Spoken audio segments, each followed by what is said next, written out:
अस्सलाम वालेकुम स्टूडेंट। आज का जो हमारा सब्जेक्ट है वो इंडस्ट्रियल इलेक्ट्रॉनिक्स का है और उसमें हमने प्रैक्टिकल जो परफॉर्म करना है वो है आपका सीट बेल्ट रिमाइंडर।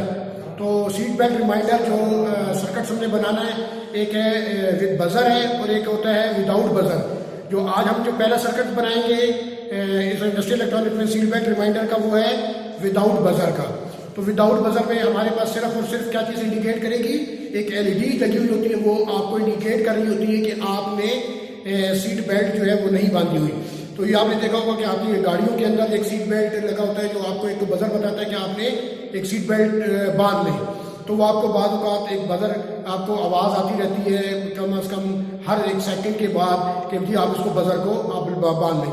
जैसे ही आप बजर को बांधते हैं तो उसमें क्या होता है कि वो आपका जो इंडिकेट हो रहा होता है, आपका साउंड आ रहा होता है, वो आना बंद हो जाता है। तो आज इसमें हमने वो बनाना है, जो हमारा प्रैक्टिकल है वो है use of FET in a practical circuit. यानी आपने क्या करना है, एफईटी सर्किट्स को आपने इस्तेमाल करना है। ठीक है, तो उसके अंदर क्या चाहिए कि आपको सबसे पहले एक 10 किलो का रेजिस्टेंस चाहिए, एक 100 किलो का रेजिस्टेंस चाहिए और दूसरा है 100 का रेजिस्टेंस चाहिए।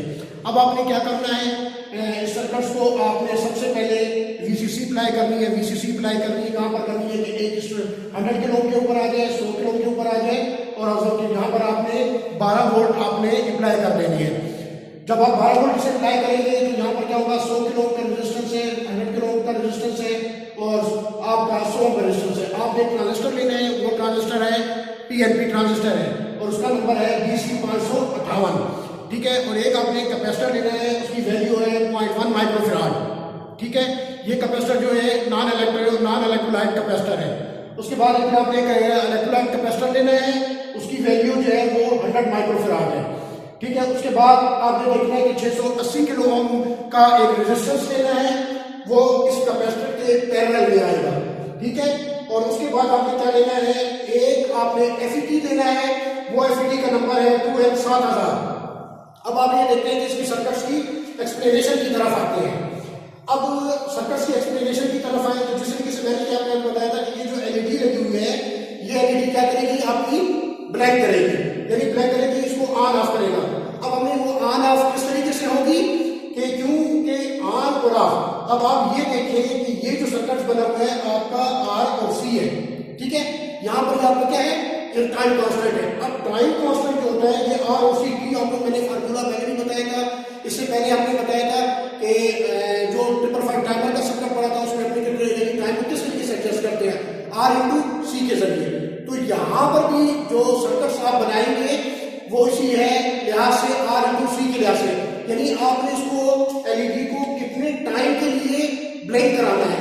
ठीक है, यानी पॉजिटिव के लिहाज से भी और नेगेटिव के लिहाज से, यानी पॉजिटिव के लिहाज से ऑफ होगी और सॉरी ऑन होगी और नेगेटिव के लिहाज से क्या होगी, ऑफ हो जाएगी। तो यानी ये इंटू आर इंटू सी है। अब आपने देखना है कि आपका ट्रांजिस्टर कब फॉरवर्ड बाइस होगा, यानी आर और टी के दरमियान में जब कैपेसिटर डिस्चार्ज होगा और चार्जिंग के दौरान क्या होगा, ये ट्रांजिस्टर आपका ऑफ होगा और जब जैसे डिस्चार्ज होगा तो डिस्चार्ज होने के लिए जो भी टाइम दरकार होगा उसके लिए बेस पर वोल्टेजेस आएंगे। तो क्या होगा, इस लिहाज से कैपेसिटर में बेस और कनेक्टर के लिहाज से ठीक हो गया। अब यहाँ पर जो आपने जिसको मैंने बताया कि आपने यहाँ से इसको 12 वोल्ट अप्लाई करनी है। जब 12 वोल्ट आएंगे आपका क्या है, ये आपका क्या है, कौन सा ट्रांजिस्टर है, पीएनपी है, पॉजिटिव वोल्टेज है। इस लिहाज से आपका क्या होगा, पॉजिटिव और यहाँ पर वोल्टेज देंगे तो करंट का जो फ्लो होगा आपका मीटर से किसकी तरफ होगा, कलेक्टर की तरफ होगा। तो करंट का ये रास्ता है, कलेक्टर से होता होगा बेस। जब ये दोनों फॉरवर्ड बाइस होंगे इस लिहाज से तो क्या होगा, ये फॉरवर्ड बाइस किस लिहाज से होगा, उसके नेगेटिव के लिहाज से होगा। ठीक है, तो नेगेटिव के लिहाज से हम कहते हैं कि फॉरवर्ड होगा। तो जब ये होगा कलेक्टर से हमारी क्या होगी, तो करंट जो है मीटर से कलेक्टर की तरफ आएगी। अब अगला सर्किट आ जाता है जो हमने देखना है कि हमने यानी एलईडी को किस तरीके से ऑन ऑफ करना है, क्योंकि हमने लिखा हुआ है कि एफईटी यूज करना है। तो एफईटी का जो हमारे पास नंबर है 2N7000। ठीक है, 2N7000 में अब ये देखिए इसके पैरेलल में हमने लगा हुआ 680 किलो ओम का रेजिस्टेंस है। उसके बाद क्या करना है, आपने एक एफईटी जो लिया हुआ है उसको पहले आप मालूम करेंगे मल्टीमीटर के जरिए। मैंने आपको मालूम कराया हुआ है कि आपने इसका मालूम करेंगे पहले ड्रेन कौन सा है, सोर्स कौन सा है और गेट कौन सा है। तो आप क्या करना है, गेट के ऊपर आपने इसी के लिहाज से यानी इसको नेगेटिव आ जाएगा। उसके बाद क्या होगा कि आपने सोर्स को आपने मिला देना इसके कनेक्टर के साथ और ड्रेन को आपने एलईडी के साथ, तो ये क्या होगा, आपका जो एलईडी जो डिस्चार्ज होगी वो ड्रेन के लिहाज से सोर्स की तरफ जाएगी। तो आपने ये क्या करना है, ये सर्किट्स आपने बनाना है, और आपके पास ये चीज कंपोनेंट्स अवेलेबल नहीं है तो आप क्या कर सकते हैं, आप उसके लिए एक अपने कंप्यूटर में इलेक्ट्रॉनिक सर्किट बेंच का एक सॉफ्टवेयर इस्तेमाल कर लें, और उसमें भी आप एक कंप्यूटर के जरिए आप उसके ऊपर ये चीज सर्किट्स बना सकते हैं। तो इंशाल्लाह आप ट्राई कीजिएगा। आपके पास और अगर कंपोनेंट्स नहीं है तो आप कोशिश करें कि उस कंपोनेंट्स की जगह आप कोई और एफईटी इस्तेमाल कर देखें, कोई और ट्रांजिस्टर इस्तेमाल करके देखें। आपके पास पीएनपी, तो इसको आपको ये हो जाएगा, फिर आपको एक सर्किट मिल जाएगा, आप उसी बेल्ट रिमाइंडर का आप एक प्रैक्टिकली तौर पर आप इसको इस्तेमाल कर सकते हैं। तो इंशाल्लाह अगला जो हमारा प्रैक्टिकल होगा वो seat belt reminder with buzzer के लिहाज से होगा। तो इंशाल्लाह जब तक के लिए अल्लाह हाफिज।